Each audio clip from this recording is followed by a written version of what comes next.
یہ طارق بن شہاب ایک صحابی ہیں، وہ یہ بات کہتے ہیں کہ عمر بن خطاب کی شخصیت اور ان کا وجود اتنا بابرکت تھا اسلام کے لیے کہ جب تک وہ زندہ رہے اسلام کے اندر، تب تک اسلام کو اللہ نے 4 چاند لگائے، اسلام بہت ترقی پہ گیا۔ جناب عمر بن خطاب رضی اللہ عنہ،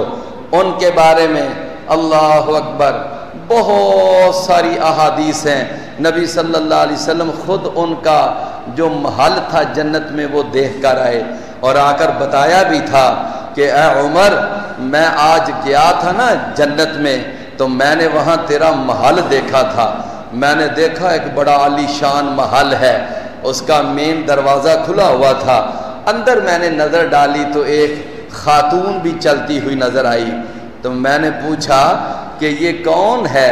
جس کا یہ محل ہے؟ بتایا گیا کہ یہ قریش کا ایک آدمی ہے جس کا محل ہے۔ تو میں نے پوچھا اس قریشی کا نام تو بتاؤ، تو مجھے بتایا گیا کہ وہ قریشی عمر بن خطاب ہے رضی اللہ عنہ، یہ ان کا محل ہے۔ رسول اللہ صلی اللہ علیہ وسلم نے فرمایا کہ ایک دفعہ تو میرے دل میں خیال آیا تھا کہ میں ذرا محل کے اندر جاؤں اور جا کر محل کو اندر سے بھی دیکھ کر آؤں، جو باہر سے اتنا خوبصورت دکھائی دے رہا ہے اندر اس کی کیسی خوبصورتی ہوگی، لیکن یہ سوچ کر پھر میں اندر نہ گیا کہ عمر کہیں آپ اس بارے میں کہیں غیرت کا مظاہرہ نہ کریں کہ میری اجازت کے بغیر آپ میرے محل میں کیوں گئے تھے۔ رسول اللہ صلی اللہ علیہ وسلم نے فرمایا، سیدنا عمر رو پڑے یہ بات سن کر، کہنے لگے اللہ کے رسول آپ کا کلمہ پڑھ کر، آپ کا ساتھ دے کر، آپ کی اتباع کر کے، آپ کی پیروی اختیار کر کے، آپ کے نقش قدم پر چل کر تو ہمیں یہ جنتیں ملی، ہمیں یہ مقام ملا،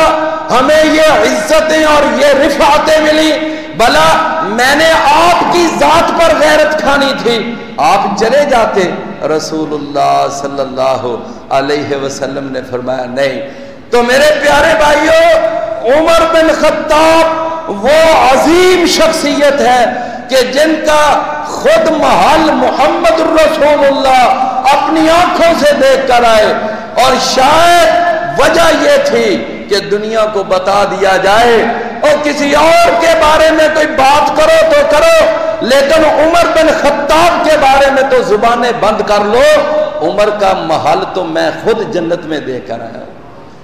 عمر کے بارے میں تو بات نہ کیا کرو، عمر یہ تھا عمر وہ تھا،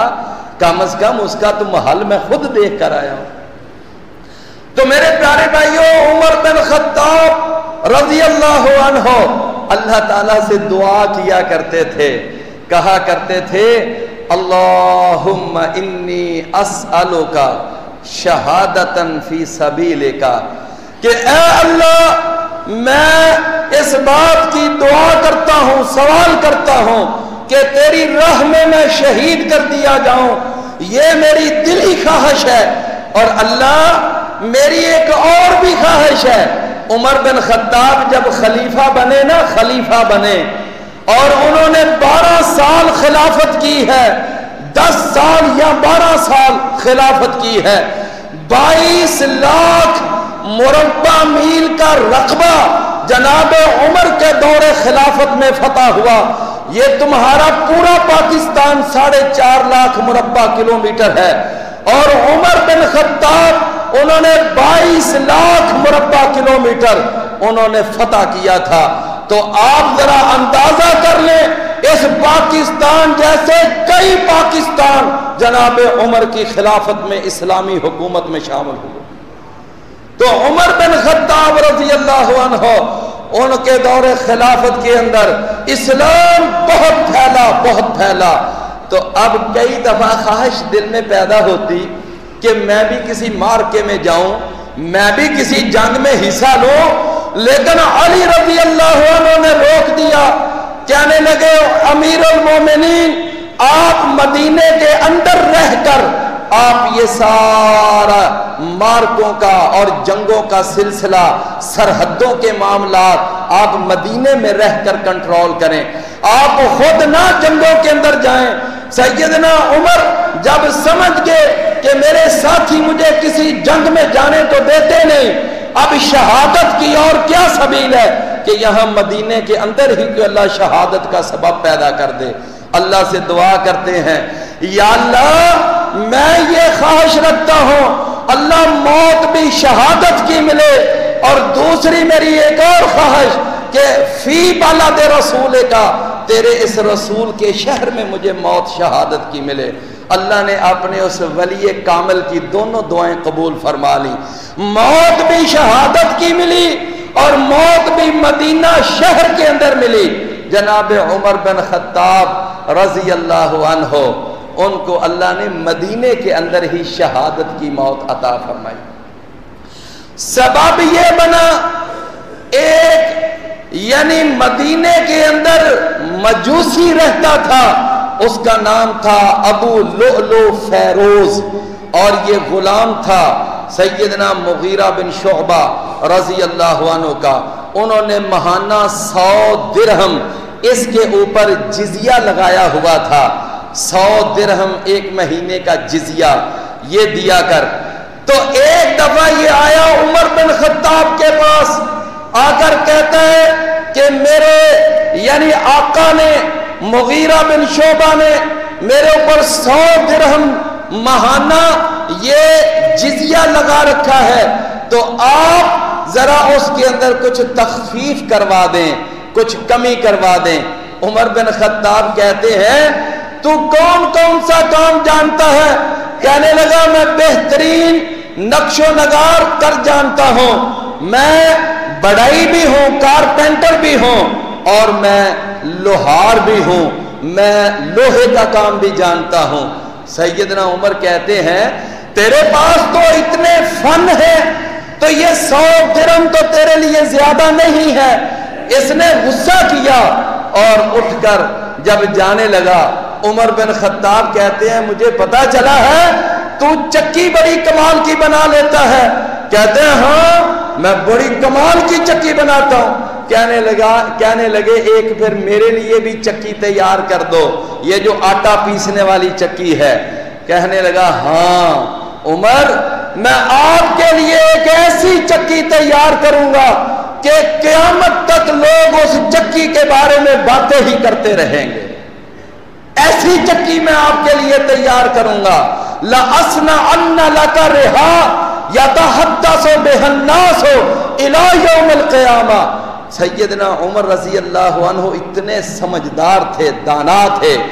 سمجھ گئے کہ اس نے یہ جو بات کہی ہے نا، اس کی بات کے اندر بہت بڑی دھمکی ہے، اس نے تھریٹ کیا ہے مجھے۔ کہنے لگے کہ او آدانی العبد، الان اس آدمی نے مجھے دھمکی دی ہے، یہ برے ارادے کے ساتھ جا رہا ہے۔ وہ ظالم گیا، اس نے جا کر اپنے گھر میں خنجر دونوں طرف سے تیز کیا، 2 دھاری خنجر، دونوں طرف سے خنجر تیز کر کے، اور دونوں طرف پھر اس نے زہر لگایا، اور پھر آ کر فجر کی نماز میں وہ آ کر کھڑا ہو گیا، کیونکہ فجر کی نماز میں اندھیرا ہوتا تھا، اندھیرے سے فائدہ اٹھایا اس نے، اور آ کر یہ وہاں پہلی صف میں ہی یہ آ کر کھڑا ہو گیا۔ عمر بن خطاب رضی اللہ عنہ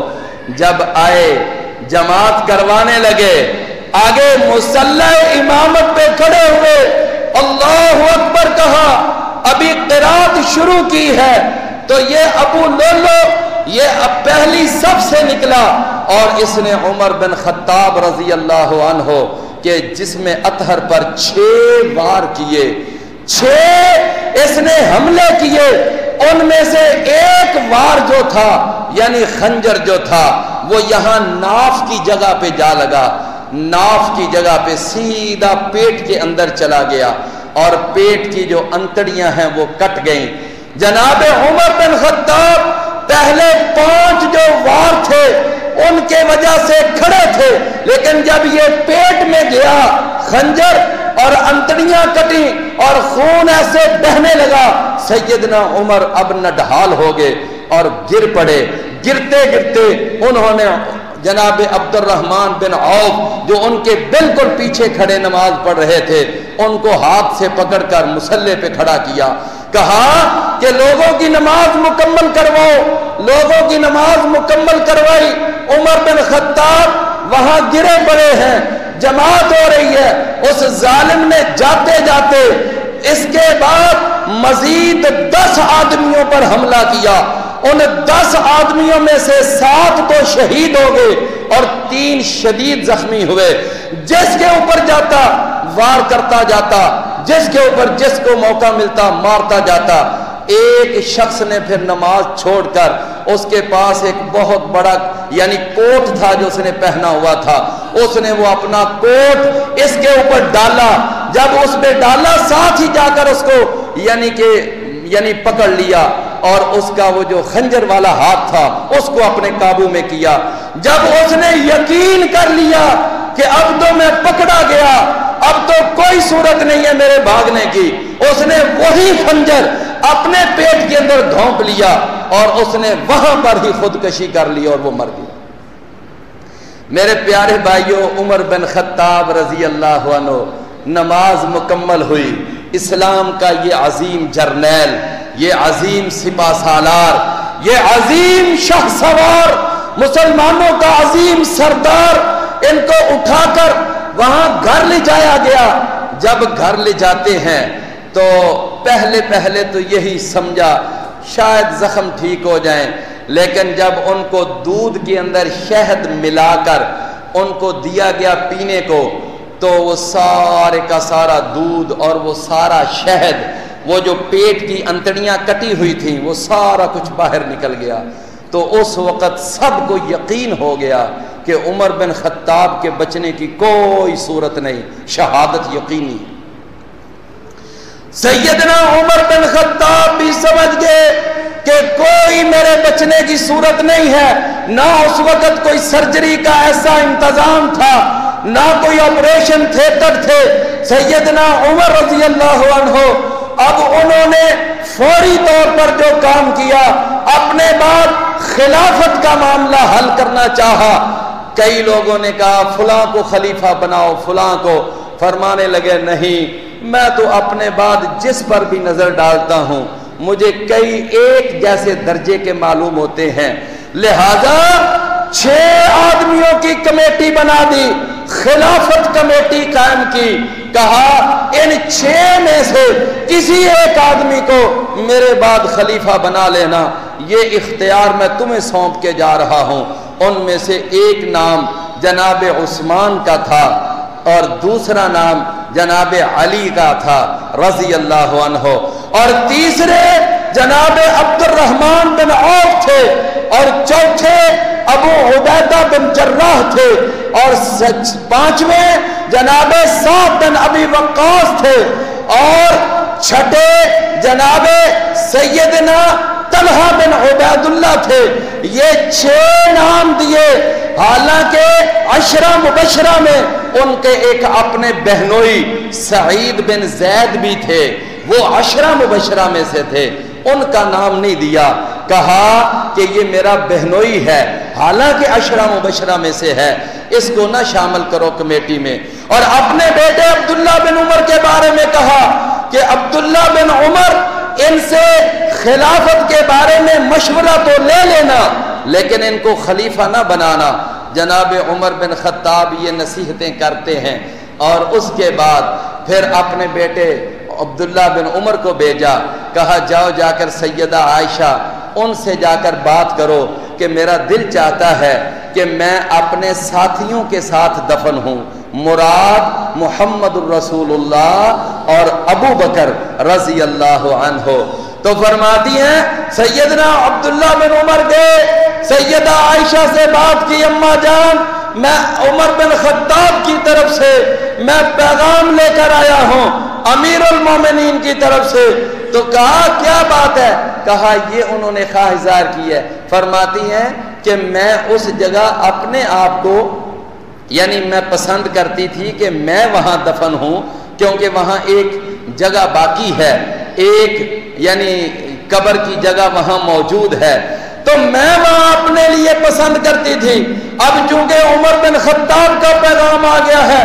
میں ان کو اپنی ذات پر ترجیح دیتی ہوں۔ سیدنا عمر بن خطاب کے بارے میں جب یہ پیغام لے کر آئے نا سیدنا عبداللہ بن عمر، تو عمر بن خطاب چونکہ لیٹے ہوئے تھے، دور سے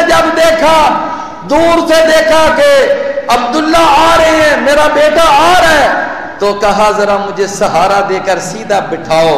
جب عمر بن خطاب کو سیدھا بٹھایا گیا، ابھی دور ہی تھے، تو پوچھا کہ عبداللہ، ام المومنین سیدہ عائشہ انہوں نے کیا پیغام دیا ہے، کیا جواب دیا ہے؟ تو عبداللہ دور سے ہی کہتے ہیں ابا جان خوش ہو جائیے، اماں جان نے آپ کے لیے وہاں دفن ہونے کی اجازت دے دی۔ سیدنا عمر رضی اللہ عنہ اللہ کا شکر ادا کرتے ہیں، یا اللہ تیرا شکر ہے، میری یہ دلی خواہش پوری ہوئی، میری یہ خواہش تھی کہ میں اپنے صاحبین کے ساتھ دفن ہوں، اللہ نے میری خواہش کو پورا کر دیا۔ سیدنا عمر رضی اللہ عنہ جس وقت یہ بات کہتے ہیں، پھر کہا کہ بیٹا اب جب آپ گئے تھے نا تو آپ نے کہا تھا امیر المومنین کی طرف سے میں پیغام لایا ہوں، جب میں شہید ہو جاؤں، جب میری شہادت ہو جائے، مجھے غسل دے لو، کفن پہنا لو، مجھے چارپائی پہ رکھ دو، اور جب دفن کے لیے وہاں جاؤ تو میری قبر، میری میت جو ہے، میری چارپائی کو ابھی باہر رکھنا، اور ایک دفعہ پھر جا کر اماں جان سے اجازت لینا، اور جا کر اب نہ یہ نہ کہنا امیر المومنین، اب کہنا عمر بن خطاب کو دفن کرنے کی اجازت ہے،